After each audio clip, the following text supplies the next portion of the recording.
Good morning, everyone. This past week, we've seen the best and the worst of humanity. The heinous terrorist attacks in Paris and Beirut, in Iraq and Nigeria, they showed us once again the depths of the terrorist depravity. And at the same time, we saw the world come together in solidarity. Parisians opening their doors to anyone trapped in the street. Taxi drivers turning off their meters to get people home safely. People lining up to donate blood.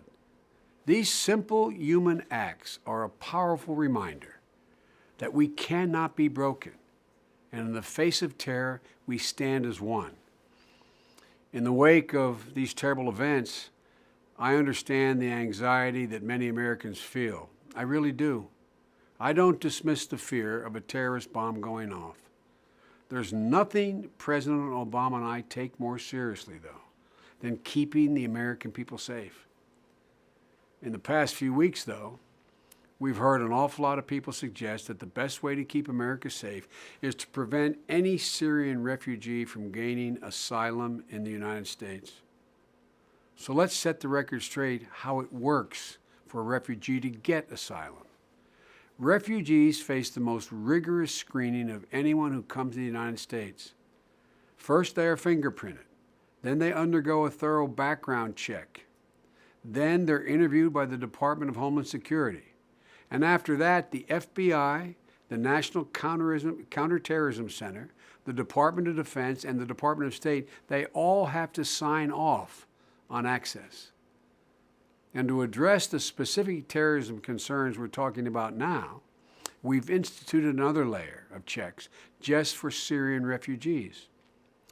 There's no possibility of being overwhelmed by a flood of refugees landing on our doorstep tomorrow. Right now, refugees wait 18 to 24 months while the screening process is completed. And unlike in Europe, refugees don't set foot in the United States until they are thoroughly vetted. Let's also remember who the vast majority of these refugees are. Women, children, orphans, survivors of torture, people desperately in need of medical help.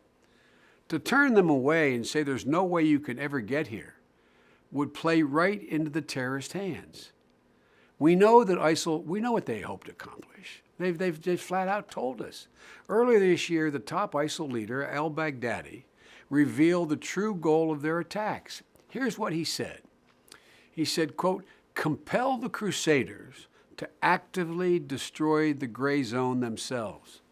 Muslims in the West will quickly find themselves between one of two choices, either apostatize or emigrate to the Islamic State and thereby escape persecution." End of quote. So it's clear. It's clear what ISIL wants. They want to manufacture a clash between civilizations. They want frightened people to think in terms of us versus them. They want us to turn our backs on Muslims victimized by terrorism. But this gang of thugs, peddling a warped ideology, they will never prevail. The world is united in our resolve to end their evil. And the only thing ISIL can do is spread terror in hopes that we will in turn on ourselves. We will betray our ideals and take actions motivated by fear that will drive more recruits into the arms of ISIL. That's how they win. We win by prioritizing our security, as we've been doing, refusing to compromise our fundamental American values, freedom, openness, tolerance. That's who we are. That's how we win. May God continue to bless the United States of America, and God bless our troops.